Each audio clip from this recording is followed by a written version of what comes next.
All as time as I possibly can. It's 5:59. Before we get started, real quick, gentleman down here in the red shirt, that's Tim White. He's our IT director. He is live streaming this on the city's Facebook page and on YouTube, which apparently all of our meetings are doing that on YouTube as well. And so if you have a question at some point, speak up. I'm talking into the microphone. I probably don't need it. I would much prefer to be down there with you all in front of the stage, but with the AV setup, it is what it is. And so thank you all for being here. I love when we have actual community engagement face to face. We live in a time and era where Tell us who you are.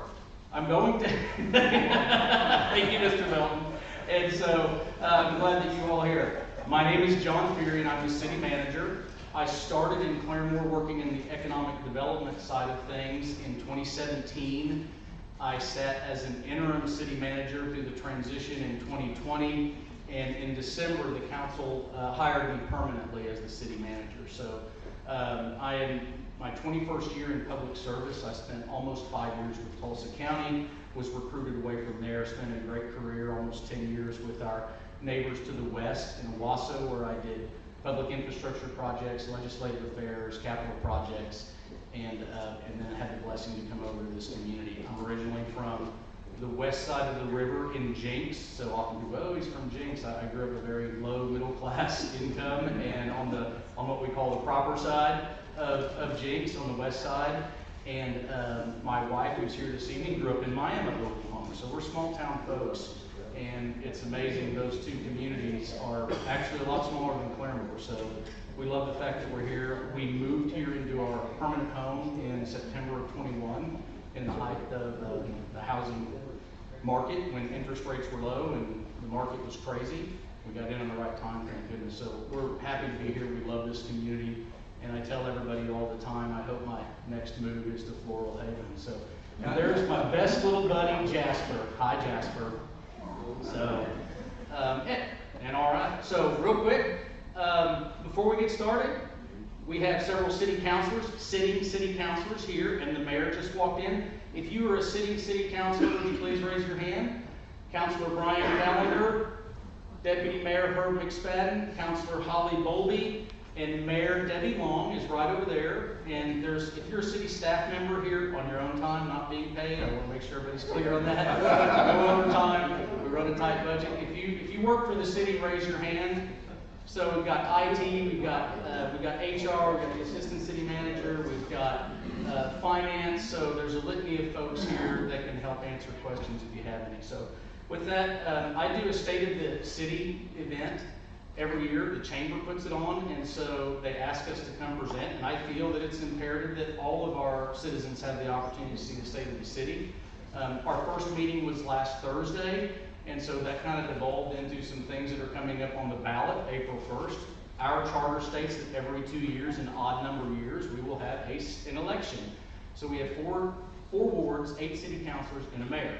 So every 2 years, it cycles through, there are people up for election. This one was unique because we had some people that are filling some vacated terms, so there were originally 5 seats on this cycle. 2 people ran unopposed, and we have 3 contested elections. One of them is an open seat, 2 of them have incumbent seats on them. So that's what's going on. You're going to have 3 council seat options, and you're going to have an option for a 1-penny sales tax on the April 1st ballot. So with that being said, those of you that are technology proficient or want to, this QR code, if you scan it with your phone, is going to take you to a document that lists our 2024 accomplishments in the sense of how many tons of trash we hauled, how many how many calls the police went on, how many fire calls. It's a multi-page document, has lots of little blurbs. Tells you how many wire or miles in line or linear feet of electric line, how many transformers, how many poles. So it's got all sorts of stuff, and that's just kind of what we did in the calendar year. We're on a fiscal year, which is July 1 through June 30. So July 1 of each year is when our fiscal year starts, and it ends June 30. We all know what happened last year at the end of May. After we passed our current year budget, we experienced a severe weather event. And as you can imagine, it's been quite hectic and chaotic trying to get us put back together. But our team, your folks in-house that serve you, did an amazing job through that, and so we're very fortunate for that team. So we'll go through this pretty quick, and then there'll be plenty of time for questions and answers, because a lot of the stuff that I hit on, you all aren't going to want to talk about. You're going to want to talk about things like 1 cent, you're going to want to talk about how we're funded, you're going to want to talk about utility rates, and we're happy to talk about all those things because everything's an open book. So, state of the city address. This is our current 8 city councilors and mayor right here. So Claremore is a city manager council form of government. So the council legislates and approves budget and decides transitions, but the day-to-day operations of the 239 employees are handled by the city manager's office. So real quick, let's get you caught up on tornado recovery, where we're at. This is just numbers through when I did this in February. We all remember the devastation. We all remember what happened east of town as well. So to date, in electric supplies, you can see $770,000, $45,000 in fuel, mutual aid, those great communities that came in and visited and helped us, those 13 communities. They get storm debris time, and they have to be paid by their employers, so those are reimbursable expenses. Storm restoration is a huge number. I'll touch on that in a minute. We've got over $400,000 in just street signs that are missing and gone or damaged. Estimated cost of the waterway cleanup, if you see everything going on down on South Muskogee and then Cat Creek and Dog Creek, a lot of that debris in those waterways, we have to get out of there before the spring rains hit, or we're going to have a whole nother natural disaster. So we're taking out several, I don't know, they measured the quantities. In my estimation, I think we're going to be between 75 and 100,000 cubic yards of debris. Just to put that into perspective, what we picked up and drug out of town immediately or for the weeks and months after the tornado was over 400,000 cubic yards. That's that big number right there, that $9.4 million. So consulting, engineering, legal fees, architectures, building assessment, recovery consultant today, almost $2 million. Miscellaneous utility expenses. We had lift stations that were damaged. We had water lines that were broken, meters where the trees were uprooted, popped up service lines and sewer lines. All of those types of things happen in a storm like that. So as of when this was published, about 15.7, I think we're going to be at about 17 million total. Let me clear up one misnomer. FEMA doesn't prepay or pay for any of this stuff. You have to do all this, you have to front that money, and then you go and you fight like heck, and you hope you get 75% of it back. That being said, if we were to get everything back that we might be entitled to, we're still going to leave us where we have spent about $6 million more than we'll recover back from. So we have to spend all that money in order to get it. And so to date, I think we've gotten about 1.4 million back Grady, is that right? So it's a constant battle in meetings. So, by the way, that also included 336 poles and 140 transformers that were lost or we had to replace. Those numbers are not included in that QR code. There's an electric slide, so the 99 transformers and how many poles, those are not included in that number. Completed capital projects just this last calendar year. So we went through and overhauled the remaining 3 electrical substations and added SCADA. SCADA allows us to know prior to or when a power outage happens. It's very old technology that for some reason the city up until the last few years, prior to us, this administration and this council saying go fix our infrastructure, it wasn't technology we utilized. So now if a substation goes down or something happens, we at least know there's a problem in the substation and we can mobilize and get there because it sends out an alert before anybody ever has to call. So you should still call if you have an outage so we know exactly where you're at and pinpoint. But we used to not have that technology. We also overhauled substations 2, 3, and 4, or 1, 2, and 3. We overhauled 4 in 22 or 21. Just to put into perspective, we have 4 substations that power the entire community. They're all 28 megawatt substations. The newest substation was put in the 90s, and it was a rehab transformer that was originally manufactured in the 70s. So that's kind of the age of the infrastructure and the things that we have here. This was, substation 2 was our biggest problem a couple summers ago. We had 2 instances where the power went out for 4 hours in the middle of the summer, about 3 days apart. And it's because it was overloaded. And again, it was aging and we had to switch flow, so we brought in CEC to do a master plan. They're working on that now, but we needed to figure out why that substation was overloaded. They did a very comprehensive assessment. We were able to go in-house and utilize our switch gear and put stuff and transfer that load and spread it out over the other 3 substations to increase the reliability of that particular substation. We still need a lot of work on our electric grid, that's obvious. Lake Ranger Station at the park. This is a building that's brand new. Unfortunately, it cost about $600,000. The reason that's important is how many of you know how our city is funded? We've been selling electricity since 1906, and then we get 3 pennies of sales tax. We didn't start collecting sales tax till 1969. So in 1906, the city bought the old ice plant over on Owela. They had a generation facility in there, and for 40 years, the city generated electricity until the city grew too much for them to generate that much electricity without spending, at the time, I'm sure it would have been hundreds of thousands of dollars, now millions of dollars on new generation. 1946 is when they started partnering with the Grand River Dam Authority, which moved in out near the old UWA once World War II was winding down. And so that's the partnership with GRDA. But back to the 3 pennies. We have 1 penny that the voters decided is for infrastructure only, and it's in perpetuity. The only thing it can be spent on is roads, water, electric, sewer, and stormwater. That's it. You all said that years and years ago. It can't be spent on anything else. That was put in place in 1969.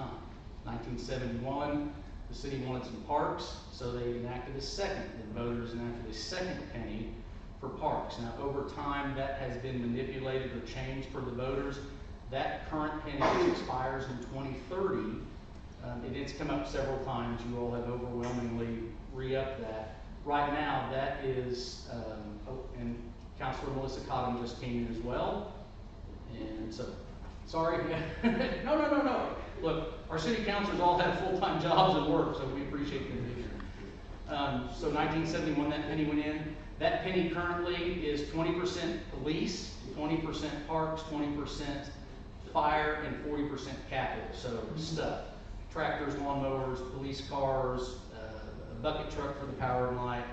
And then the third penny was put in years ago, and that was for the construction, operation, and debt service for the sanitary sewer plant, the expo, and the rec center. That penny is set to expire in 2035. So it's the operations and debt service.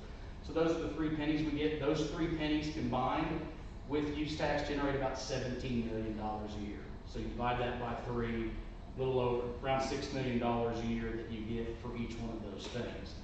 Keep in mind, that money, that $600,000 was collected and saved for years and years. It can't be spent on anything but parks. That's why that building was built. Progress and developments underway. They're not on this list because there are dozens upon dozens of public and private partnerships. But when I started here, we wanted to implement an annual street rehabilitation plan. Our commitment was to spend at least $1 million a year on going through and fixing streets. Those are your arterials, your collectors, your city streets. Councilor Justin Michael, thank you for being here also. And so we're in the 5th year of that. We're making great headway on that. A lot of this stuff, if you have driven down Florence recently, how much better is it now than it was for years and years? But keep in mind, just because we're not doing the street repair that you drive in doesn't mean we're not doing street repairs. I've got some data and some maps in here that we've spent $11.5 million on streets in the last 5 years. So there's some stormwater. This is the 2018. They commissioned phase 1 of the water plant upgrade. That was to increase capacity. We used to be able to do about 4 million gallons a day. Now we can do 8.4 million. The second phase of that was water quality. So this very expensive project is putting in green sand filtration, staying out ahead of the DEQ and the federal regulations, all the things that cause manganese, which is very high in northeast Oklahoma, to cause discolored water, remove some organics, so this will improve water quality. That's a $28 million project because that stuff is extremely expensive. We waited 1 year to do that and didn't change the scope, and it went from 19 million to 28 million. Inflation, labor, all of those things. So I just want to put that stuff into perspective. We don't collect that much money a year, so we have to be very smart with future revenues. We have to leverage those for revenue notes to do big capital projects, and we have to rely on sales tax on the long term to pay down those notes. That project should be done by the end of 2026. Lowry Regional Detention Pond, any of you that have lived here in this community for any sort of amount of time know that we have had substantial flooding. So this is up north off of Lowry. This is what deals with Cat Creek coming down through town, and also the flooding that's occurred in the Greenbrier addition. All of those things have happened over the years as projects were developed, development happened, we didn't properly engineer, or long before we even had a process in place to make sure that water was detaining properly. So you have to go back and fix those things eventually, and they're not cheap. We have an in-house construction crew. This project is easily $3 to $4 million. We did it for $2 million. And so we've got a little bit of trickle channel and some concrete left. Our crews are also helping out to reduce the cost of on the water plant. They're over there doing some of the infrastructure work, and they've done the work around the retention ponds as well as the new decanter line. That way we're trying to lower that, keep those costs low on the contract side. Utility upgrades for the Heritage Hills area, we just call it that. It's really the entire west part of town. That was a $4.2 million project this last year. Over $2 million of that was electric, and we had water, sewer. And unfortunately, when we went over there and started in, nobody told us, but Oklahoma Natural Gas showed up. So it was quite hectic over there. But we're spending the money. We had a bunch of old direct buried power lines in that area, and it got to the point where 2 of the 3 phases that were feeding it had burned up underground. There was no conduit. We were one instance away from nobody on that side of town being able to have power. So we fixed that, or at least several hundred homes. It was not in the budget to go buy 500 generators, so we thought we better get that project going. So they're on the tail end of that. They've got to do, we're waiting on ONG to get out there, and then we'll do some fence and yard restoration. And the reason we decided to not phase that in, if we did electric, we'd have to go back in and do the sewer and the water and tear everything up a second time, and it cost twice as much and additional mobilization charges. So here's what's coming up, projects in progress. Really excited about this one. So we've been working with ODOT for the last couple of years, and next month they're going to let out, and it's been funded. We're going to partner with them. We typically don't have money in the game or partner with ODOT, just like Highway 20 and the Turnpike Authority, that's all their dollars, but they're gonna come in and from Lowry, or from Flint all the way up to Lowry, on 66, mill, do some base repair, overlay, restripe, and then they're gonna go from 66 or Lynn Riggs, Will Rogers, all the way up here to this construction joint outside the memorial before it turns back to concrete. So they're gonna mill, overlay, and restripe all that. So that's gonna happen this summer. They're gonna do it over a 90-day period, and they're gonna do all that work at night.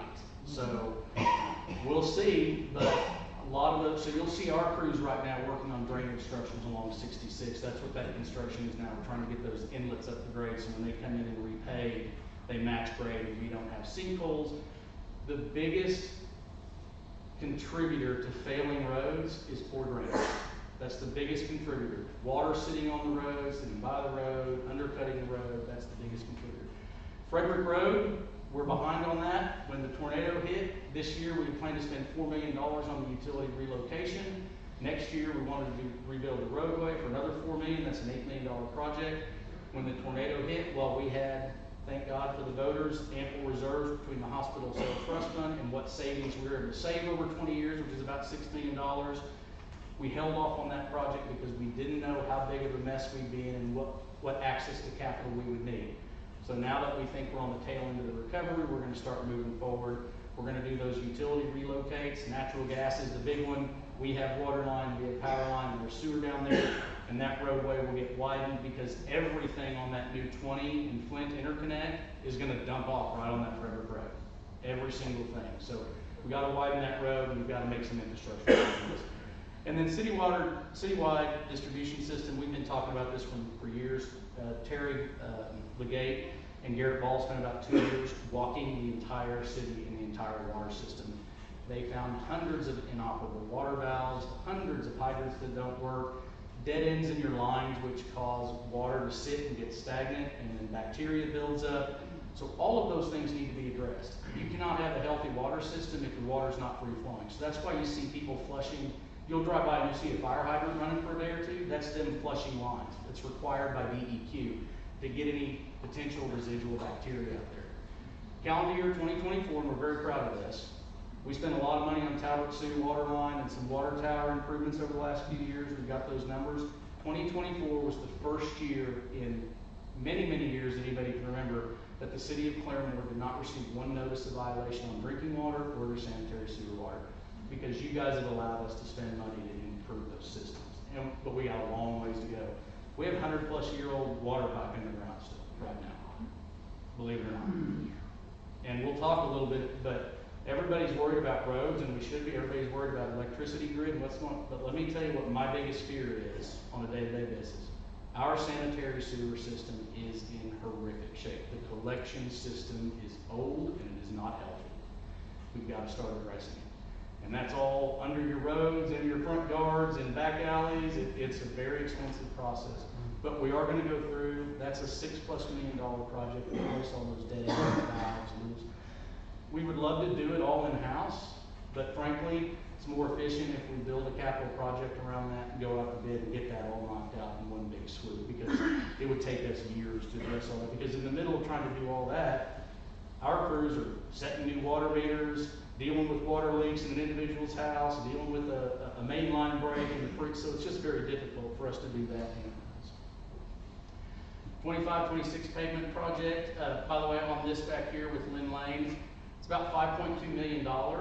The city is, if the council can, and if we're able to do it, we want to contribute $500,000 out of our next street rehab project. So instead of $1 million or $1.5 million, we're going to take $500,000 and contribute to that. The county has agreed to also contribute match. So the city and the county combined to do $1 million, and ODOT's going to spend about $4.2 million on that overlay and restriping project. So that's what that is. So typically we want $1 million, $1.5 million. It's going to be about $500,000 this next year. And we're going to address all little cross streets between 66 and J.M. Davis to the tracks. 6th Street first, what we can. We don't get to touch the railroad crossing, but all those streets are in just awful condition. A lot of turning movements, heavy trucks, so we need to get in there. We need to fix those roads. Another priority for me that's not on here but on the big list, Will Rogers Boulevard from just east of the UP tracks back to Patty Page is in horrible, horrible condition. The road is not the concern. It's the water line under there is extremely old. Their sewer line, all of that has to be done too. So that's about a $2.5 million project that I would really like to see moving soon as a priority, because that road's in terrible shape. And then wastewater collection and treatment system master plan. We're wrapping up.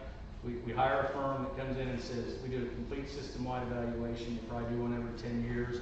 The project cost alone, just to have these evaluations, these engineers are substantial. You can see about $250,000. We're about 95% complete on that. That's considered a capital project. That will probably yield a list of projects, millions upon millions upon millions of dollars big. So looking ahead, projects in the pipeline, total capital improvements expended over the last 5 years, $67 million. Projects completed with loan funds. We went out in 2019 and 20 prior to me coming on, but it was a great deal. We borrowed $10 million in 2019 at 1.29% interest, and we borrowed $10 million in 2020 at 1.4-something% interest. And so that funded a lot of the big projects that we've gotten done over the last 5 years. Otherwise, the sales tax revenue alone and the utility revenue alone, which has to pay for everything else, wouldn't have covered it. So general fund budget allocation for those projects is $17 million. And then what we're going to talk about is what really frightens me is unmet infrastructure needs beyond our 5-year plan. It's about $387 million. When I asked Garrett to put this, Garrett Ball's the city engineer, when I asked him to put this together a few years ago, that was about a $200 million number. About 4 years ago, I asked him to put this together. So real quick on that, not to bore you to death, just stormwater stuff alone. Mr. Melton, you can attest, there's a giant drainage tunnel right under your building, and it is failing. But you can see the cost of the things that we are tasked to maintain and repair. And frankly, 130-plus-year-old community, there's been a lot of things that have been deferred and put off. So $40 million in stormwater, streets, about $150 million. Now those are huge projects. Blue Star alone is about $50 million. That'd be broken up into 8 phases. One of our top priorities on that first, though, is the intersection of Sioux and Blue Star with the school traffic, the 4-way stop sign. It's horrific. Multifamily housing continues to grow. The city is growing out east in single-family housing. You don't think about it because it's not in the city limits, but there's a lot of housing going east of there, not in the city limits, and they're using that too. So, but that intersection alone, we've got the plans are about 90% done, I think. I'm sorry, that's about 75% done. But that project alone, just that intersection, is $4 million. You gotta buy the right of way, you gotta widen it, you gotta move utilities, and you gotta put in a signal line. So it's not an inexpensive endeavor there. Water, you can see we've got all sorts of stuff. Raw water intake, that weird looking pipe that's right near the dam, that was put in 1933. By the way, that's when we started selling water. So we sold electricity first, then we started selling water because everybody was using well water. Stan, you remember. I'm kidding. I'm teasing. Stan Brown, former police chief. And then, like I said, in 1969, we started collecting a penny of sales tax. But that intake, while everybody thinks, hey, that's fantastic, it's in the deepest part of the lake, that's where it needs to get. What else goes to the deepest part of the lake? That's where all the organics and the solids settle and all of those other things. That intake needs to be moved. It's okay, Mrs. You can come sit with him, he's right in there.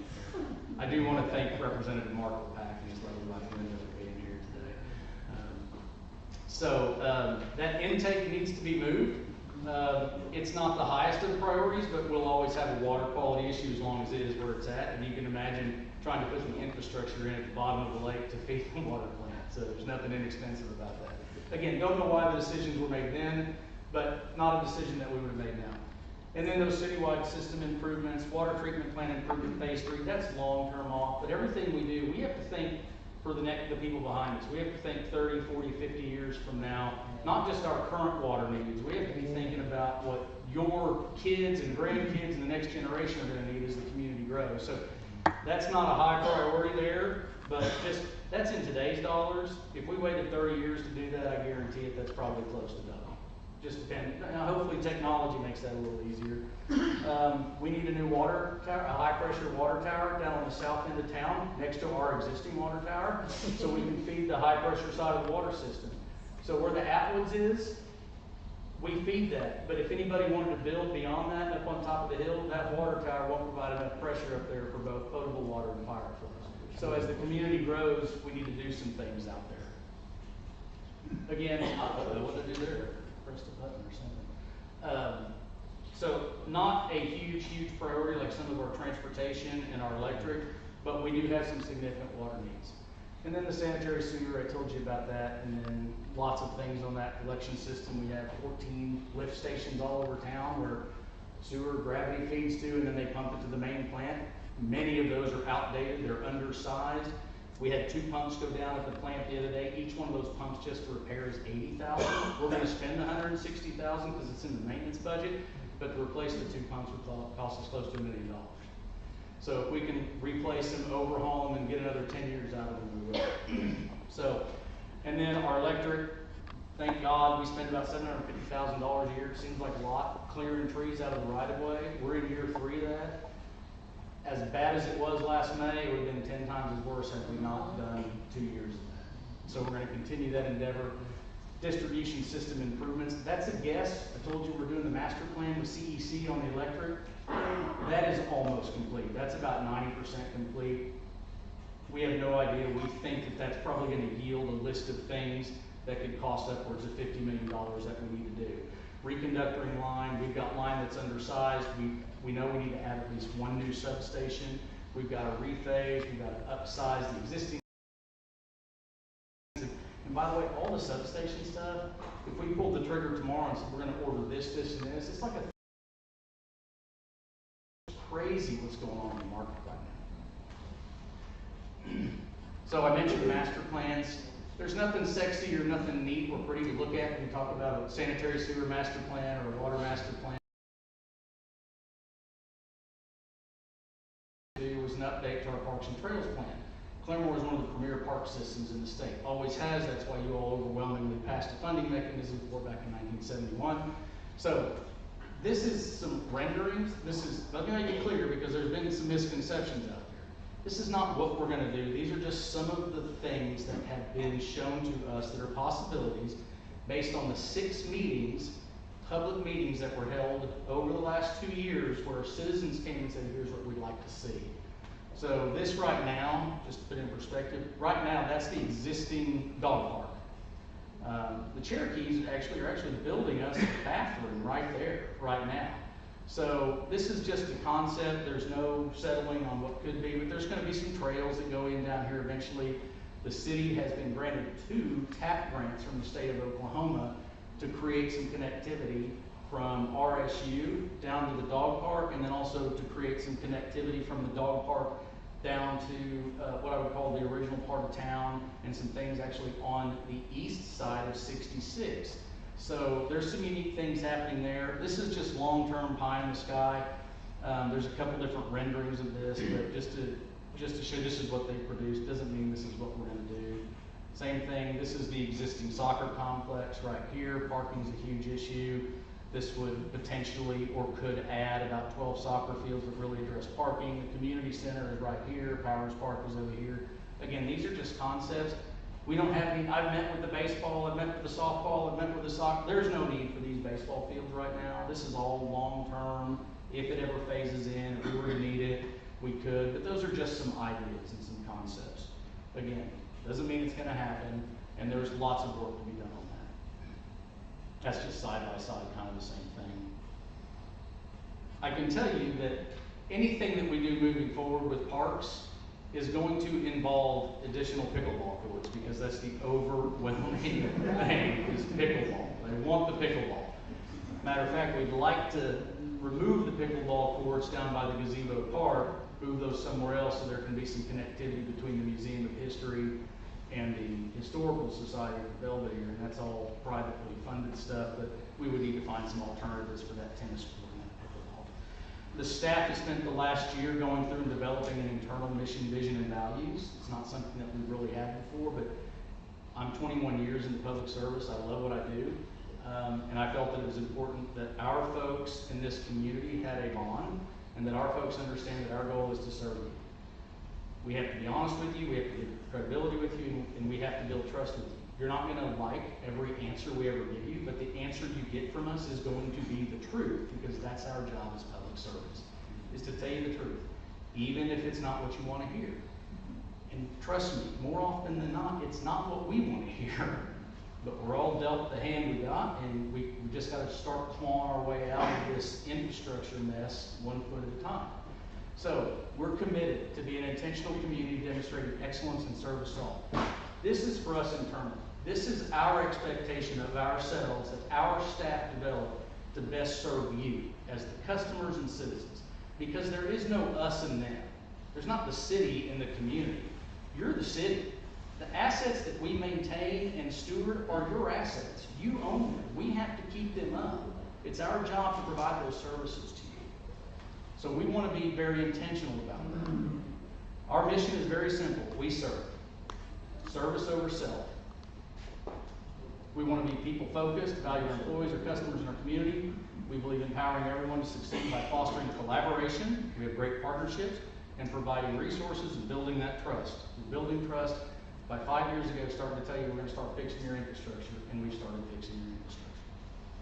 Leadership by all. We will act with integrity, honesty, accountability, and deliver positive outcomes with absolute transparency. There is nothing that we do that you don't have access to, or that you can't find, or you can't see if you just ask. That very nice lady back there in the green shirt on the back row is our city clerk. You at any time can ask her for any single document we have, except for a personnel folder as protected by state law, social security numbers, things that, and we will provide it to you. We don't hide anything. It's all available to the public because they're yours. It's that simple. They're your documents. So everything that we do is public. Every vote that the council makes and every decision they take is done in a public setting. The budget is passed publicly. The audit is presented publicly. Every decision on the first and third Mondays at 6 p.m. when the mayor bangs that gavel and presides over the meeting, those decisions are publicly made. Economic and community development. We value to create long-term partnerships. Again, here's some partnerships and infrastructure a lot with a purpose to see positive impacts in infrastructure, labor force, technology, and the quality of life for our community, for you all. We want to be a great place to work. City government is not it's not real sexy. It's just not. But I've been with the city of Claremore, technically the city, for just under 5 years. I've been in Claremore because Claremore Economic Development is a separate organization. but let's just call it almost 8 years. Outside of the guy that runs our fleet shop, I'm the newest guy in the staff meeting. Our senior staff, our people, they've been here 20 years, 12 years, 44 years. Joe Case, Parks Director. And they're very good at what they do. They didn't stay here for the money. They stay here because they love what they do for this community. So we want to provide, we want them to think, hey, we've got the best place to work. We want to help them with develop professionally. We want to make sure they have a work-life balance and create a motivated workplace of opportunity so they have a sense of pride and fulfillment, so you all will have a sense of pride and fulfillment in what we do as well. So we're gonna talk a little bit about some things and show you some stuff, but we're gonna talk about investing in Claremore's future. One of the things I mentioned on the April 1st ballot is a 1 penny sales tax. I've got all sorts of data here. I've got graphs. I can show you all sorts of things. The city of Claremore has 3 pennies, all 3 of which are restricted for use by the vote. They cannot be used for anything else. That's what you all decided. We're the only city in the state of Oklahoma that has all 3 pennies or all of our sales tax restricted. Every other community has at least 1 or maybe 2, what they call general fund allocation. So your elected officials, who you all send to represent you, actually has the ability to pivot when we have priorities that outweigh others. So we're asking for a general fund allocation so we can better leverage those dollars and start making better headway on your infrastructure improvements and serving you all. So that's what these series of meetings is for the state of the city, as well as to talk about these things. There's 2 more. Next Thursday, we're going to be at the Claremore Conference Center. It is open. It's the one next to the hotel that's closed. They're trying to get the hotel back open. And then the last meeting, the last Thursday in March, will be back at the community center on Sioux. And with that, I'm going to try to show you all, ooh, this is weird, a few things that we've got down here just to, so we mentioned what we've done over the last 5 years. This is our streets. Let me get the leverage. So the last 5 years we've spent $11.8 million. The color coding, these are completed as part of a one-off capital project. The green is completed as part of the annual pavement maintenance project. The red is not completed, and the purple is part of a future one-off big capital project. So you can see between the orange and the green what we've done over the last 5 years. And some of that's overlay, some of that's skim coat, some of it's tear out and rebuild. And so that's what the orange and the green are. And so if you go through any of these areas of town, you'll see much improved streets. We've got a ton of drainage work we still need to do. But then you'll also see a lot of the things that we need to do moving forward. There's also a dollar amount associated with what we spent each year on those areas. So you can see that. That's on streets. And then over here we'll do water. Same thing, Talbot Sioux water line. These are things that we've done. Again, the Lake Dam project, we did that in-house. We went out and got some engineering estimates. That was going to be close to $5 million, ladies and gentlemen. So our construction crew was able to do that. Now, it does take us a little longer than it probably would then, but we're trying to get bang for the buck. By the way, when you see a project and it says water line, that wasn't a water line for Atwoods. It's just what we called it because that's the vicinity it's in, okay? But you can see what we've done on the water side. And there's some little projects on there that have to be done, and there's some really large projects on there. But we have a long way to go on water. The big one, obviously, is that water treatment plant. I mean, that thing's just a monster. And so we're in the middle of that. And then, you can do it, maybe.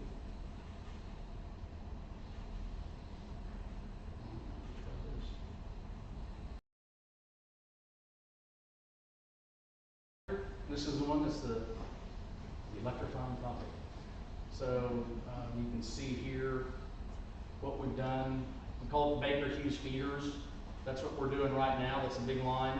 We're taking everything from Baker Hughes on the other side of the tracks and putting them on the substation that's behind their facility. That frees up capacity and space out of our substation 3, which is over on Lowry Road. But you can see the substation rehab, the SCADA. By the way, is what was so frustrating about the SCADA?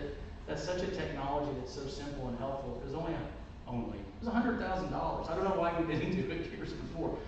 But our system was so old, we had to bring bring in an expert who had to design specifically a SCADA system that would talk to our stuff because it was all analog and I mean, it was just one of those things. Yeah, those are the things that we deal with on a day-to-day. So anyway, right-of-way tree cleaning, line reconductoring, all of those good things. So that's on the electric. We've got that for everything. And then I've also got some stuff on utility rates, and I'd love to talk to you guys about that. I'm sure they're going to come up. But with that, I would love to take some questions about anything specific that you all have. I'm going to ask a couple things. I'm going to please raise your hand. I'll call on you, speak up. Please don't talk over everybody else, and make sure that we can hear the question. I'll try to repeat it so those at home who are seeing this on live stream can hear the question as well. And I'm sure, look, there's a gamut of things that we don't touch on. I mean, there are hundreds and hundreds of things a day that we deal with and try to navigate and manipulate. We're always looking for ways to better serve you, to be more economical, to be more efficient, whether that's processes, whether that's ways of procuring material. Everything we do, again, is subject to state law. One thing I want to touch on, I hear this a lot, well, they need to be audited. Well, guess what, folks? The state law. We're audited every year by an independent auditor, and we go an extra mile and bring in an independent accounting firm to act as a treasurer so they can crawl through our books with the auditor and the finance team. Every single year, we have to produce an audit that is independently executed. Every single one of them going back to at least 2012 is on our website, and every single one of them going back forever is on the state audit inspector's website. Guess what they've never found? We've never not paid our bills. Nobody's ever stolen money. Nobody's ever done anything nefarious. Where we say we're spending the money is where the money gets spent. They do not find material deficiencies in our audit. Have we gotten better? Yes. Were there years where they probably spent money on things they shouldn't have? Absolutely. I think that's every city. They make the best decisions they can with the data and information they have at the time. That's what we do now. We just better calculate, utilize the data, and collect the data than they did in the past. And so our intention is to continue to use data and what the community needs with responsible growth moving forward. So I just want you to know we're very transparent. All the audits are out there. That's just one of my big frustrations is that it's been in state law for decades.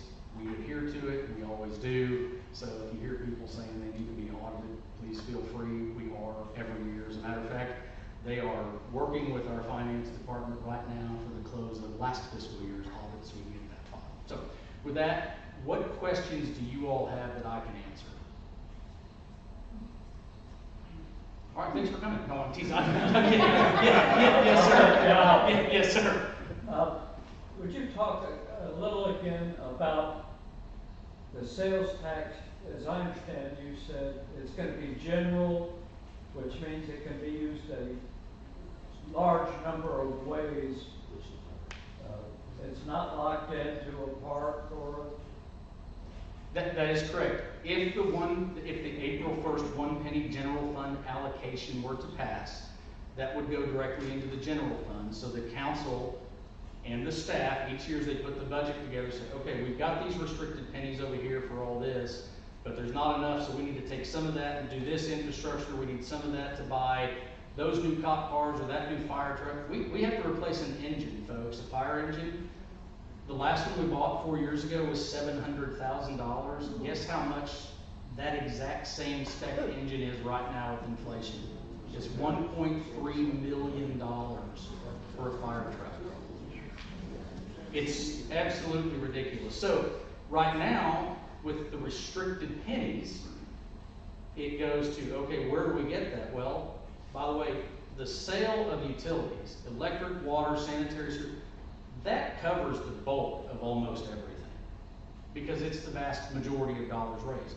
The sales tax, that $17 million between sales and use tax, is minute compared to what is raised through the sale of utilities. Utilities is about 60% of our budget.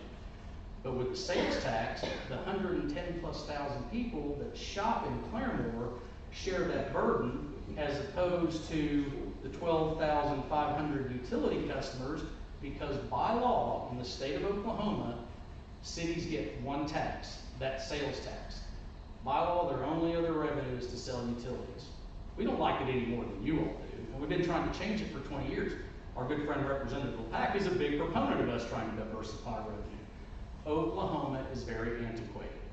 We're the only state in the nation that forces cities and towns to fund that way.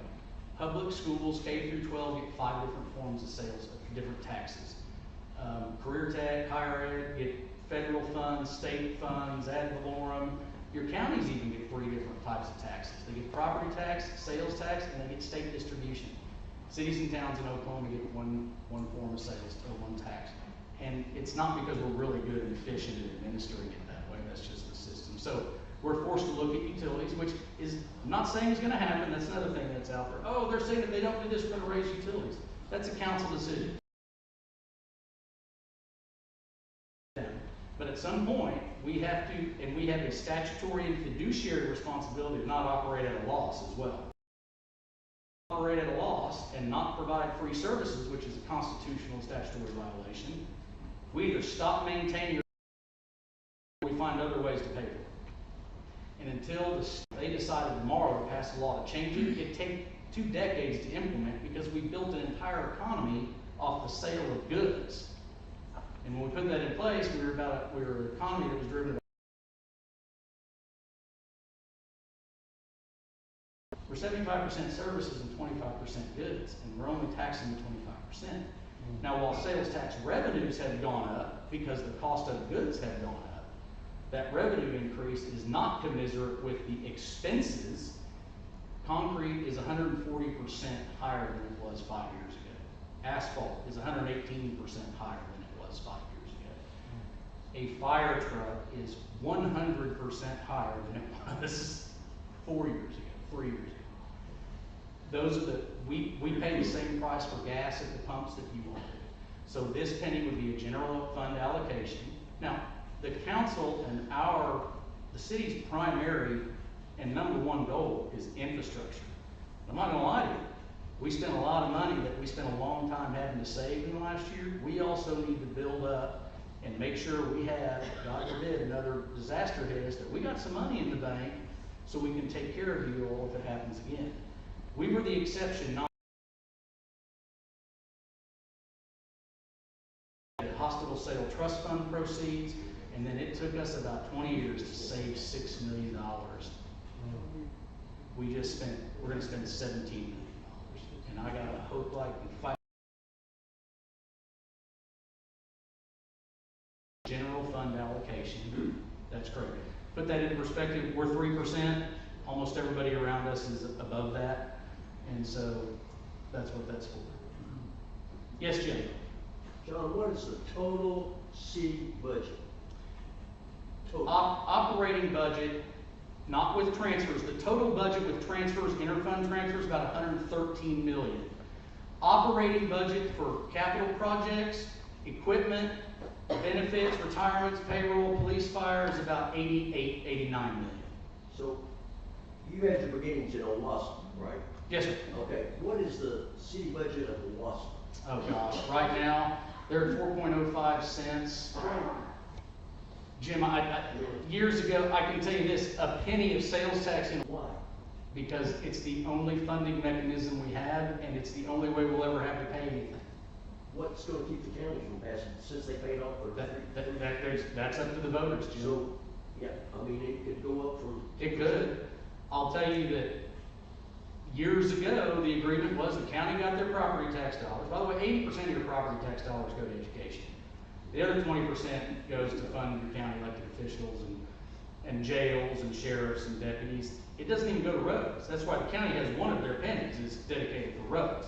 Rogers County is the only county in the state of Oklahoma that doesn't have a single gravel road, by the way. But the deal was that counties got ad valorem, cities got sales. Well, back in the 70s, there were some things that happened and statutory changes, and they said, you know what, counties, you guys can go out and pass a sales tax too. I don't begrudge them because the voters decided that's what they wanted. Okay, one more question. Okay? Why does the city charge sales tax on my electric bill? It's a service. You don't charge sales tax on. It's a requirement by statute. Who's wrote the Oklahoma, Jim, It's it's not a a- statute. it's not a city statute. That is not our, no. If you have a $307 electric, water, sewer, trash, and stormwater bill for the city of Claremore, $6.80-something of that is sales tax. Listen, it's not a huge detriment to us if that goes away, to be honest with you, but there's some statutory provisions there. You gotta remember, everything that we do is governed by statute or the Constitution. That's how we operate. Great questions, thank you. Anything else? Yes, sir. My name's Ed. I live out in Heritage Hills where they put in the new electric lines and done a lot of work out there. And my understanding is the city is done with their part, got new transformers and so forth. But the cleanup crew, ago there was like 8 or 9 guys working out there, and today I only see down, there's weeds growing here and there, and there's dirt piled up. Kind of when are they gonna? Today, so ONG's wrapping up. I sent an email to Jason Miller, who's our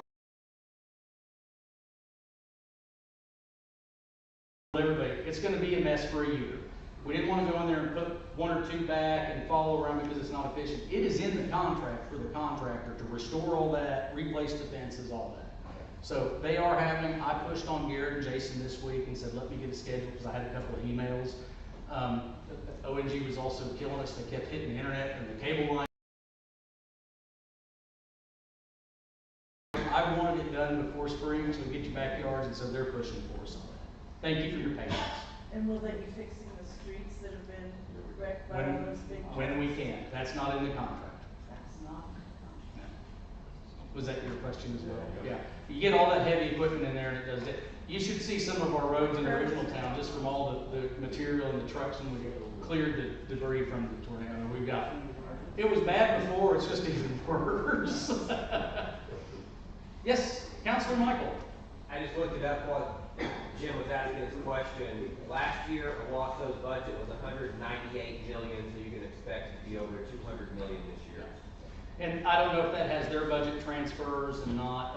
It does. Yeah, so it's a large, now you gotta remember, Claremore has a lot of road miles. We're about half the population there, but we're spread out. Now they're growing like weeds over there.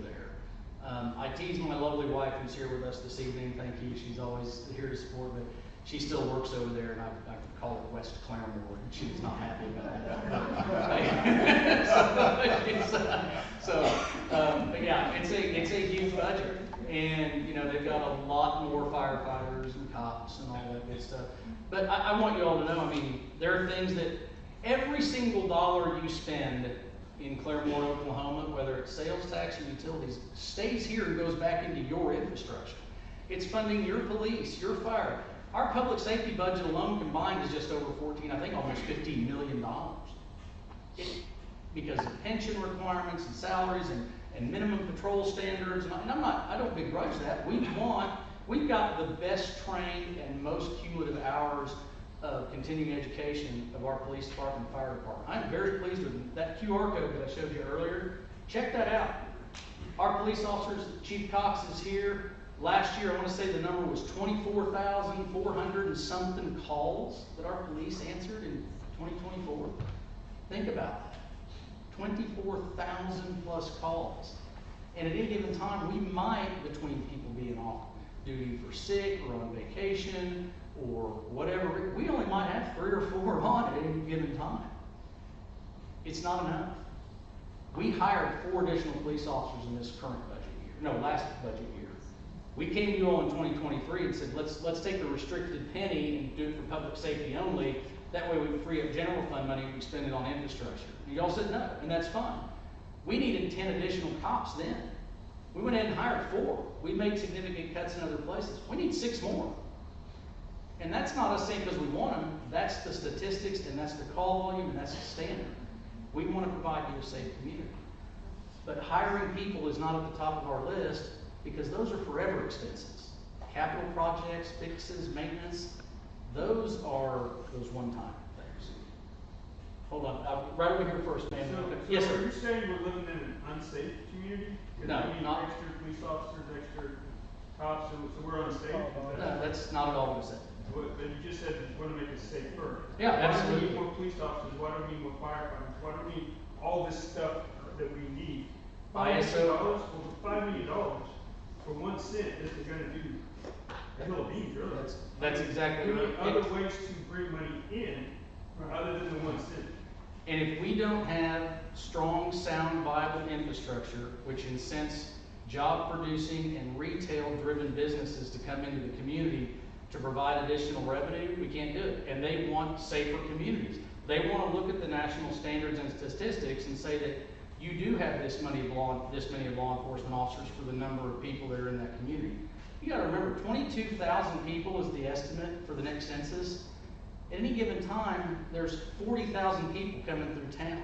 Our retail sales spread is 108,900. That's 2 or 3 year old data, maybe from economic development. So it's not just serving you that live here. It's all the people that come in here and pass through here every day. We want them to share that burden. So no, we're not an unsafe community, but every community could be safer. And making sure eventually, as the community does continue to grow west, which it will, at some point in time there will be additional neighborhoods, houses, there will be a need for an additional fire station. Again, that could be years away, ladies and gentlemen. But it's going to happen. It may not happen in 5 years, it may not happen in 1 year, but it will probably happen in 10 years. Yes, ma'am. In these long-term plans for this general fund spending, for like a new city hall, which we need, new libraries, new community meeting spaces, those also make healthy, safe communities. They absolutely do, but it's very hard for us to justify to the citizens that we need to spend money on a city hall when we've got $100 million in roadways, $80 million in electric. I agree. Our city hall is antiquated. It is not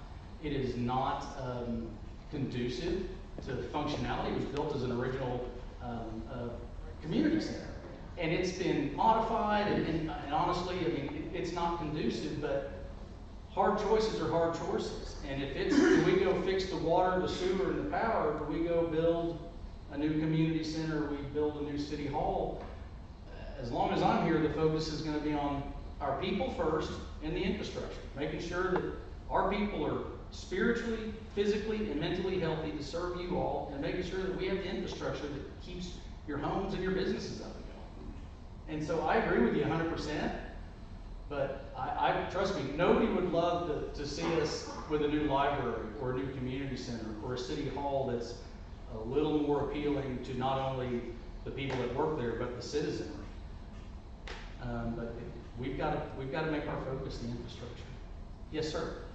Population is growing, and from what I can see, most of them are going over west Claremore to spend their money and giving them the tax dollars that we would like to have. What's being done to attract some more business, etc. So there's some great opportunities right now. Maggie's team is constantly working, and there's some fantastic retail coming our way. Those national retailers, the things that people go to other communities for, regardless of where it is, traditionally have metrics that they look at and say, here's the population, the median home value, the income. They look and they go, okay, boom, that's where we want to be. There are some big names and people that want to be here and are looking here and that Maggie's working with right now. But they're going, okay, what are you doing on your stormwater? How do we make sure that doesn't flood? How's your sewer system? So it's a chicken or the egg a lot of times, folks. It really is.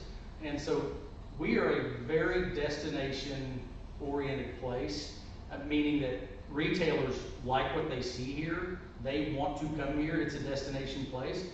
But they want to make sure, hey, they look at the traffic counts on 66 going south out of town every day. You get south of Will Rogers Boulevard and 66, those traffic counts are around 30,000. It's huge. There's not that many people living here. So that retail corridor is huge, and it's next. And we're going to be real intentional as we develop south with that excess land that's going to be left over when ODOT's done. We're working with them to make sure that a good developer, that somebody is reliable and somebody can bring some national chains in. So there's a lot going on, but projects like that, to your point, sir, they want to tell their own story. And so I don't know how many NDAs, non-disclosures, or agreements are in place, because the last thing you want to do is go, hey, there's a pick something. And they go, well, we wanted to tell that story. So there's a lot of retail opportunities coming. We're excited about some that are definitely coming. We're excited about some of their possibilities. And I'm even more excited about production level facilities in the industrial park that are coming to provide quality jobs. So there's a lot happening. AXA Jericho has just celebrated 20 years. They're the city's largest employer now. They continue to grow and invest. They're gonna build another building. So we're a friendly place. And I know people won't believe this, but guess what? Those big commercial entities and those utilities, they come here because we have cheap power and water. And I can show you the data on that. I mean, it's not this, oh, your electric bill. We're not. We're just not. But once it's said and it's a mantra, that's where everybody believes. You were next. The 3 pennies and the 4th penny are taxes that will include on our food groceries. In the city, not the state. Yes, the state eliminated the sales tax on certain groceries. The cities did not. So there's been an elimination of sales tax on your groceries at the store. The city is not. They exempted the cities because frankly, if you were to turn around and exempt groceries from city sales tax, I'll bet it's 2/3 of it would bankrupt every city in the state. It would just bankrupt every city when you only have that one revenue source. So yes, it would be applied to any goods that are currently taxable. And I didn't touch on this, but you all know the city only has 3%. The state gets 4.5%, and Rogers County gets 1.5%.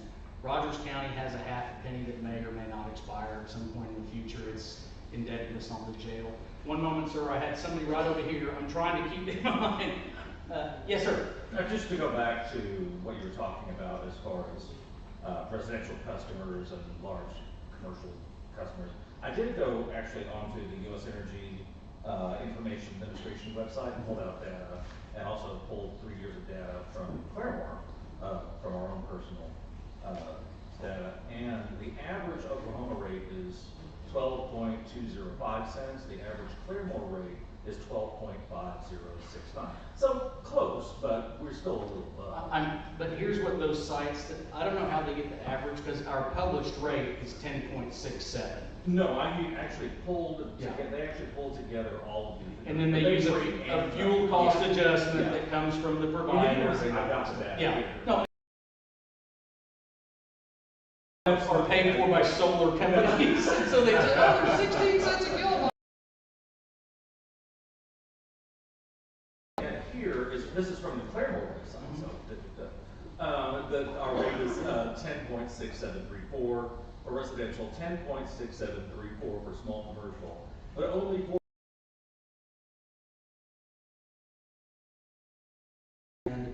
And there's what we call demand charges in power. Demand power means when a city comes in and they turn everything on, whether it's a big industry. This is the amount of power that you have to provide at any given time.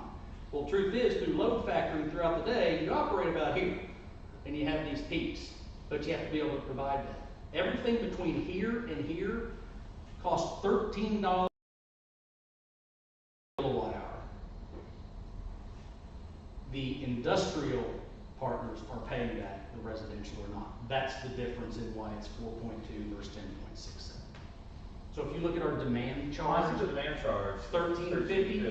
Okay. So they are paying for the most expensive power for the entire community, and the residents are not paying that. That's why they get a break on the rate. They operate at a higher load factor too. Most of them, if they're on 3 or 4 shifts, they're going 24/7. But they might have their power very consistent for 12, 18 hours of the day, and it doesn't fluctuate. Whereas you get up in the morning, you flip everything on, you get ready for work, and then you leave, and everything goes off, and then you come back, and it comes back on, and all that. And I don't expect you to know this. No, absolutely. I don't expect you to know this, but do you happen to know what percentage of the income that's coming through is through the large commercial? The split between metered customers, residential and industrial, is about 75-25. Okay. So about 25% of our commercial or of our customers are at industrial level. Okay. Your schools, RSU, all of those major industry. So they're paying for all of our really expensive power. Thank you. Yes, there's also a different rate. There's a home where you have a 6-inch meter for water, they're paying a lot more. because they're using more. But it's kind of like the Sam's approach. If you're gonna go buy 48 tops, you're probably gonna spend $10. If you go to Walmart and buy 24, you may spend 8. You're paying more per. Yeah. So they get a little bit of a deal there, but they're paying for all your really expensive power. Don't tell them. I'm kidding. They all know. They all know. Trust me. I have conversations with them about it quite a bit. But the more efficient they are, the less that demand is. So if they operate at a consistent level. Yes, ma'am. Oh, no, I'm sorry. I apologize. I got to keep my word. Yes, sir.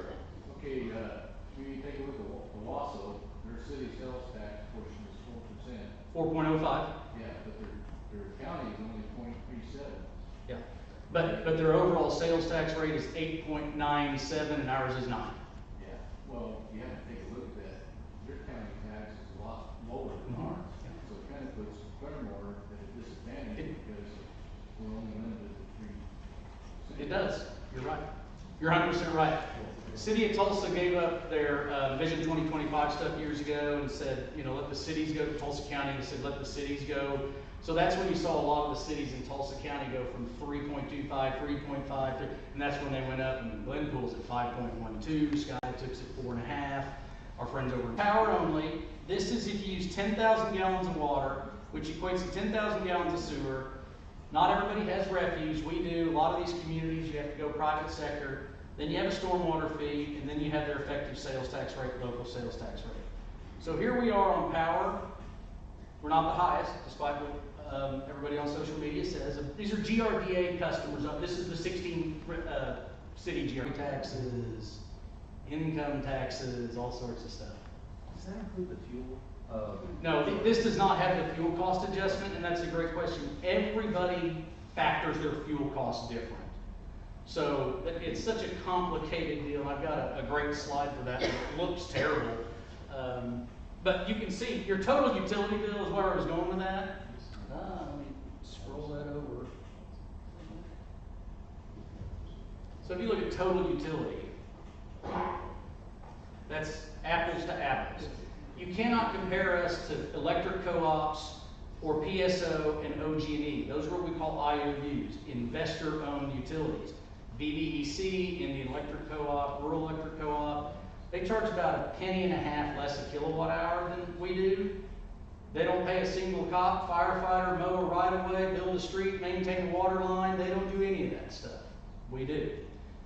PSO, OG&E's rates are considerably less than our retail rate because all of their money goes back to Canton, Ohio, or to Oklahoma City and into the pockets of investors. It doesn't go back into your infrastructure and your services. But you can see this would be a utility bill. Now, this is a little weird, and Stillwater's is very strange. They've got some really cheap initial water on the front end, but you can see, sorry, I'd like to make that, I'm not an IT guy, Tim can probably make this all fit on. You can, if you go down to the bottom right, you see where the zoom.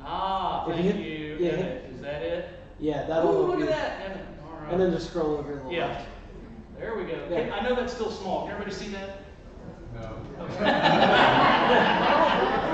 God, I hope that wasn't the police officer back there. So anyway, these are things because I think it's important for y'all to know where we really stand on when we compare apples to apples. And so that's one thing. And look, I'm not gonna sit here and blow smoke. Our electric bill compared to somebody in the city of Owasso is considerably different. However,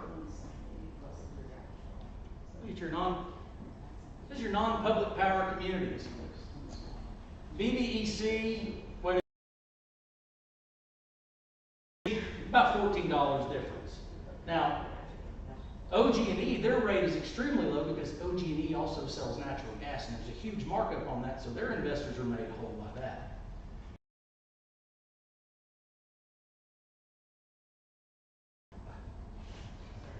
You can also just tap the minus sign. Yeah, Emmett, you're really asking a lot of me. Anybody that works with me knows that I am not that guy. When I have to rely on Stan Brown to be my IT, I'm teaching. I love Stan. He's invaluable. 28 years, Claremore police officer, 13 of those police chief, phenomenal public servant. So, if you look across the board, yeah, All that money we're charging, that's going right back into your power grid, your water lines, your cops, and everything. Look where we're at on our water though. These folks are buying water from other places and selling it just like we're doing electric. Look at the sewer charge differently. Look at the refuse rates. And then a bunch of these are like, down here, my friends in Jenks and Bixby, you have to go to the private sector to get refuse. Stormwater fees, 7, 10, 7, 10, 6 to 385, 7, 6, and then you got your sales tax rate again. And again, here we are, 3. So again, you look at your total estimated bill when you factor all those things in based on all of their published and lawfully established rates. We didn't make these up. We got these from them. That's where we pan out. That's where we pan out. And so I think it's important that everybody sees that stuff and they know it. And by the way, all of our friends at GRDA, and there are tons, this is a terrible slide, but this is just raw data. All of these communities on the left, these are all public power communities across the state of Oklahoma. There's hundreds of them. Now some of them are really small, 100 meters, they don't have websites, so it's hard to get data. But look at some of the customer charges and then cents per kilowatt hour. So it's what I did over here, just kind of a raw data. So I took the monthly customer charge of each of our fellow GRDA customers, and I'm not disparaging them. This is what they need to function for their cities. So that's a customer charge plus an admin charge, and then everybody does their rates differently. It's really crazy, but you can see where we fall. So I put these in order of cents per kilowatt hour is what I wanted. So you can see we're right here, 10, 6, 7. So you can see, now some of these, they structured, it's high, and then the more you use, the less. Some of them, it costs you more if you're outside the city limits. By the way, most of these down here, where you're at 7, 7, 7, 5, they're not recapturing some of that fuel cost adjustment in their rate. So is what they do, our rate has a little bit of a factor in it. So if GRDA's fuel cost or power cost adjustment is 4 cents, when we went through a rate study in 2018-19 through Guernsey, they said, here's your cost and plus average PCE over this many years. Sorry. And they said, so you need to factor some of that in so it's not a huge bump each month. So there's some of that built in. So for instance, this month, GRDA's PCA, I can't remember what it was, but it was negative for us. So there's going to be a credit. It's minute, it's half a penny per kilowatt hour. But these smaller communities, and that's how they do things, if it's a 5-cent PCA, they tack it on top of that 7, 732, 7.9, so it becomes 11, 12, 10 and a half. So everybody does theirs differently. Every one of our partner communities are going through a rate study right now. You're going to see rates go up in these other communities. Well, Stillwater just did theirs. And like us, Stillwater actually went down. Their rate right now is 12,185. They were at 1311, but they increased some other things, customer charge, and I think they adjusted how they collected their PCA. In 2020, January 1 of 2020, Claremore finalized its rate study. The rate went from 1111 per kilowatt hour down to 10.67, and the customer charge went from 13 to 18. So that's how they, and there is all sorts of nerdy math that goes into utility rates. It is so far, but it is phenomenal. Deputy Mayor. So if somebody were to spend, say, $4,000 a month on things that would be taxed in the city, how much more per year would that be that they would be paying with the new 1 cent? So it would be an addition of $40. So if you go out and spend right now, if you go spend $1,000 on groceries in Claremore with state, well, on taxable goods, because I don't want to lie, on taxable goods in Claremore, right now you're paying $1,090. If this were to pass, you would pay $1,100. You're going to pay an additional $10 for every $1,000 on taxable goods you spend. If you go out right now and you take your family out and you spend $50 on a meal, when they bring you the tab, the tax, it's $54.50. Your bill would be $55. So by my math, if somebody were to spend $4,000 on taxable goods in the city of Claremore, that's an extra $480 a year. That is correct. Not many of us are going to spend $4,000 a month on taxable goods. There are some average things we want to do. We do things we need to do for you. Everything we do is needed. There's not waste. We can't cut the millions of dollars out of any budget. So while there is absolutely waste in the federal government, state government's getting better. We do not have waste. We do not have a spending problem in the city of Claremore. No city in the state of Oklahoma, except for your large cities, can you make a case has a spending problem, because we are restricted by what the law says how we fund our communities. We do have a revenue problem. It's a revenue problem because everything we do costs this much, and what we collect is this much. Bottom line. Yes, Mayor? Sorry, and you touched on this just a second ago, but I wanted to bring this up. We have 1 cent on the ballot for general purpose. The other 3 cents are all designated. This passes, that 1 cent that will be general purpose, the city then could potentially take a portion of that 1 cent and use that as leverage for bonds, whatever, they don't, I call them city loans, but bonds that would allow us to handle or take on bigger projects. Yes. When we were put in a position to have to do the water plan, to do this, Oklahoma Water Resource Board is willing to make, low interest rate on, sell some bonds, we'll do. Have to pay for that. How do you pledge that 30-year note? Well, we couldn't pledge any of the 3 pennies because they're all restricted and they're already spoken for. We couldn't afford it, and they're leveraged now. So that in December of 2023, you all may or may not know, even though we published it, we actually adjusted water, sewer, and stormwater rates. I think water went up 40 or 60 cents, or wastewater did. I think water went up $1 per 1,000 gallons, and our stormwater fee went from $2 to $3.85, because we had to go borrow that money to do this $27 million project. So yes, we could do that. That's really the best way to do it, because government typically gets a very good rate on long-term money, and it's guaranteed funds. Yes, ma'am. I have to back down to specifics. We have 3 east-west main roads. Blue Star Drive is one of them. If anybody ever goes down Blue Star Drive at Florence or Sioux when schools are getting out or going, it's unbearable, unbelievable. And now all of those apartments are going in, just on the north side of Blue Star Drive. How in the world is the city going to handle the traffic flow that's going to be increased by that much? Just touched on it a while ago. We've got to make improvements to Blue Star. Blue Star needed improved before any new housing out east or those apartments came in. So where's the incense in the access point going to be from those apartments? There's 2 off of Blue Star and 1 on Sioux. Is there going to be any traffic lights or anything else? Not if we don't have the money to do it. Sioux and Blue Star is one of the major priorities. That intersection, that's the one I touched on. It's a $4 million project as designed right now. And that would be phase 1. Yeah, one of 8 phases. Florence and Blue Star still has the span wire line. That's got to go, and that intersection needs to be improved. Not only is it falling apart with the amount of middle school traffic, the hospital, all of those things, they all need to be, we have numerous priorities. $387 million worth.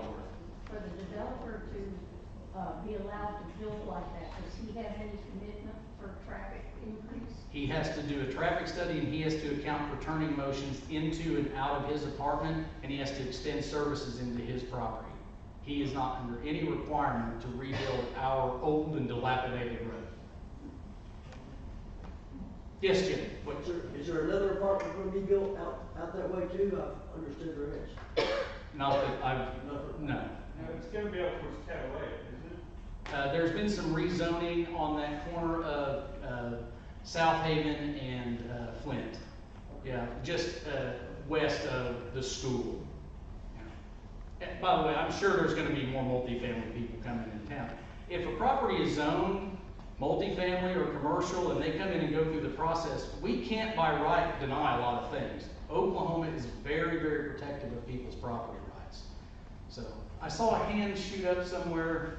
Yes. Yes. Oh, Councilor Irwin, I didn't see you sneak in. If, hypothetically, if the council voted to increase them. And the price per 1,000 gallons would go up $1. each, and then the stormwater fee would probably go from like $3.85 to $5, and then refuse we would have to adjust. So, money-wise for a person, can you put that into? It would depend on water usage, but if you were to apply that same to the, let me do bad quick math. So basically we've used 10,000 gallons of water. That would add $1 to the customer charge, and then $1 for each 1,000 gallons, so $11 on your water, $11 on your sewer. If you use 10,000 gallons, I mean, that's and then on electric, if you were to use 1,500 kilowatt hours, you go from 10.67 to 12.17. I mean, you know, a penny and a half times 1,500. So not a lot, but it's still an increase. But it's about the same as the tax. I mean, That's how, yeah, to raise the same. $480 that Herb was talking about, at this rate, we're looking at $30 a month. So you're roughly about the same. But you couldn't leverage that to do those big capital projects, because those revenues are currently leveraged through utilities. So it's more about the leveraging for the bond to get the $10, $15, $20 million to do a major project. Potentially, but it's also more about making sure that the 60+% of outside dollars that are spent here pay for it, not the 12,500 utility owners. You want your other folks to come in and pay for those things, and they will. I mean, we've been, yes, sir, I'm sorry, I could go on. I love this stuff. I mean, I hate it, but I love it. Yes, sir. How many citizens of from this little water district, would that increase in taxes affect that also? Very few inside. I mean, it's probably less than one handful. So, but on the city utility, the sales tax is whoever. Yes, sir. What's Claremore's projected growth rate over the next 5-10 years, and how would that sales tax impact that? So I know that in 2020, the census, which I couldn't believe, projected 40%. Huge jump in 10 years. I don't know why. City average over the last 5 years has been 2.5 to 2.8%. If you look at the growth of housing developments for 22 and 24, you're running closer to a 4% growth. How much did Owasso grow? I worked there from 2008, early 2008, 2017, and I think at the time it went from 28 to 37 or 39, something in that. I mean, it's, you know, it's very fast, but they continue to spend a lot of money on their streets. And guess what else they do? They go out and pass general obligation bonds and say, hey, we want to do these 4 projects, and it's going to cost $90 million, and we want you to pay for it on your property taxes over 7 years. And they pass it with 70 and 80%. Could you imagine if this council, we tried to present, hey, we want to put a property tax on you. You guys would show up at City Hall with pitchforks and torches. And so, I mean, it's just not so. And when I first went to work at Owasso, they were at 3%. They're now at 4.05. And Catoosa's gone. We truly have been the only community, unfortunately, that has not reinvested in itself. And it's time. You all deserve better. We want better for you, but it's your decision at the end of the day. I can assure you this, the people that serve you and work there, they're your neighbors. They grew up here. They went to school with you. The people that you elected to represent you literally are your neighbors and live in your community. No one's here to make a dollar. No one's here to get anything over on anybody. We're here to serve. Honestly, if I was in it for the money, I'd go run an organization with 250 people, and I'd probably make 3 times what I make here. This is my heart. I'm 21 years. This is where I want to be the rest of my life. And that's the commitment that most of our employees have. And if that's not the culture and the environment they want to be in, then we're going to help them free up their future, and we're going to help them find a place where they can go be happy so we can better serve you all. Well, can we tack on extra money to the big commercial facilities here, like Baker Hughes, AXH? Why are we only charging them 4.5% on their rate? Why are they not paying a lot more? Because for instance, the Baker Hughes CEO, he made over $20 million this year. That $20 million would fund most of our projects. So why are we not charging them more money on what they're spending in electric? If you were to factor in what they pay in demand charge, I'll bet they're paying more than you. That's what I said, I went through that whole diatribe. But do you have those, when I'm saying, do you have those facts? Like, so we're paying 10, and if we raise it here because we don't get the tax, we're gonna be at 12. So why can't we offset that with the commercial people who are here, who are growing here, who are using our electricity? The simple answer, Isaac, is because we want more of those people to come here and create jobs, and we don't want to deter them by adding that to them. You're talking about adding a very unfair tax to about 50 entities. It's volume. They're paying. Plus another $13, Yeah. not cents, Per which is kilowatt. what residents are using. That's So it's over $15 a kilowatt hour, not just the 0.04 cents. And they're using the lion's share of that. I mean, they're paying for all of the demand charge. There is no rate increase that would be subject only to residents. If there's a rate increase, it would be across the board. That's not a very business-friendly approach to attracting quality jobs, to be honest with you. In the state of Oklahoma, the average for industrial use is 3.5 cents. Claremore has been eliminated more than once from private sector investors because even at the 4 cents, we cannot compete with other Oklahoma communities. Now, Stillwater just landed a monster of a deal. If you didn't see the news, Google's going to double up there. They're going to be at about 2 cents a kilowatt. And we're restricted, that our hands are tied as a city, how to fund the city. If I have to choose between two, I would rather choose something that other people are helping us pay for, as in sales tax, because everyone who comes here, whether they're coming to visit, or they're passing through, or they're coming here for an event, they're all helping pay that sales tax versus utility rates that are just the people on the city utilities. That's exactly right. That's exactly Share right. that If you had a business and you sold a good, and you produced all those goods, and you sold them to and then all of a sudden, somebody else started making your goods, and you were able to sell them, but you didn't have to pay for the services that they provided to give you the goods, that's a great business model. So, I saw a hand go, yes, sir. My understanding is if we don't approve the sales tax increase, then you'll be forced to increase utility rates. That's a consideration. I don't know that the council would have the appetite to do it. At some point in time, and because I've heard that too, it's extortion. You have to do one or the other. At some point in time, we're going to go, can't keep the lights on anymore, can't maintain the roads, and they said no to this. So what do? Legally, the only thing is to do the utility rates. We only have the two options. It's a terrible two options, but it's what we're dealing with. It's the hand we're dealt. And it's not just us. Go to any community in the state of Oklahoma, and they have the same challenges we do. Whether they're Norman, Tulsa, Muldrow, Crescent, Claremore, Foyle, they have the same challenges we do. Yes, sir. So are we in, I would say because what infrastructure we do have and the population we compete, I don't know that some of the, Catoosa, absolutely. Absolutely. You've seen what's going on down there. Their sales taxes have boomed over the last several years. Ironically, they don't get anything from the Cherokee Nation. But all that stuff that's popped up around there, that's benefited the city because that investment by the tribe and, so a lot of those hotels. Verdigris, not so much. There's not a lot of growth there as far as retail. But, we do compete with cities our size, and we try to. And, I mean, frankly, if we're over there courting, call something out that everybody wants, Academy, I'm just throwing it out there. And they're going to go, okay, well, we've got this huge investment in Owasso that generates a lot of money. We run the numbers. We know we're going to make a ton of money in Claremore. But they also look at that from the corporate side and go, ooh, but that's going to affect, because we're going to run our point of sale numbers. We're going, man, 40% of our business is coming from Claremore.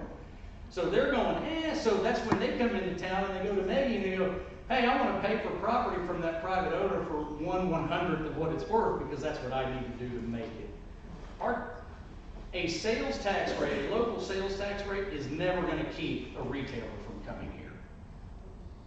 Demographics, median income, infrastructure, all of those things. They don't care if your sales tax rate is 2% or 10%. They don't. They want to know, can you get people to it? Yes, sir.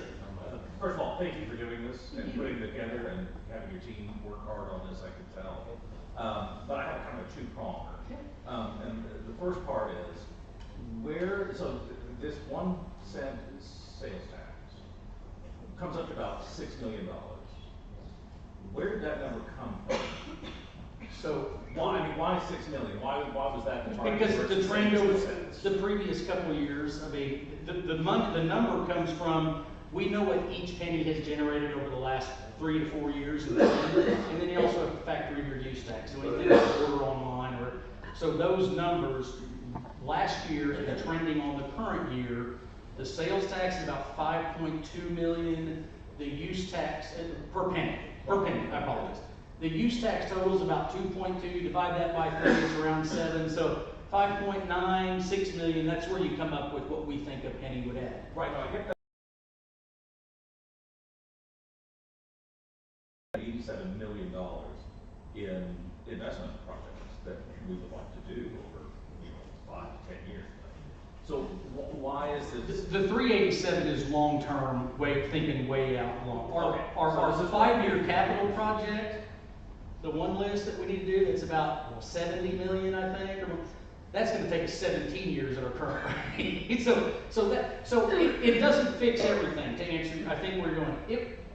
We'd have to have a 100% sales tax rate to just make a dent, but we can't even get a start on it and start clawing our way out and leverage those potential revenues for those one-off big projects if we want to, without doing something and diversifying our revenue. And that's what it is.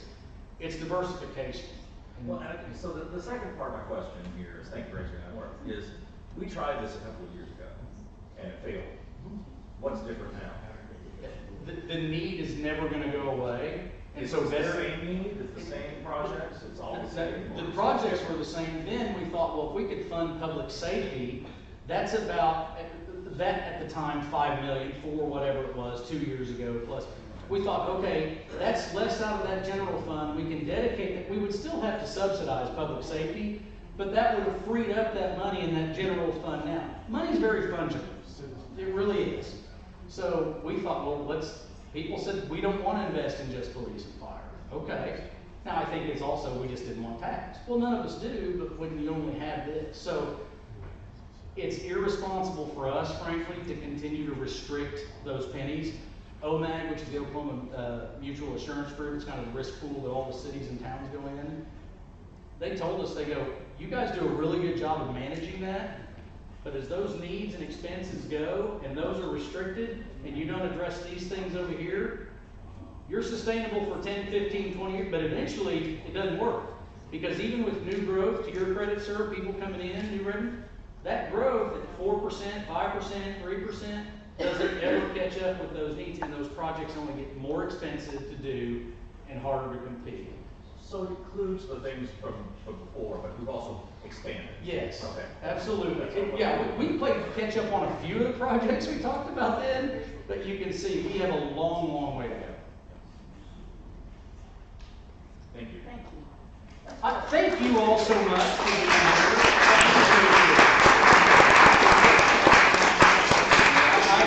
Thank you guys so much, and thank you for everything over the last year after that tornado. This community made a very difficult situation very bearable. Have a great night.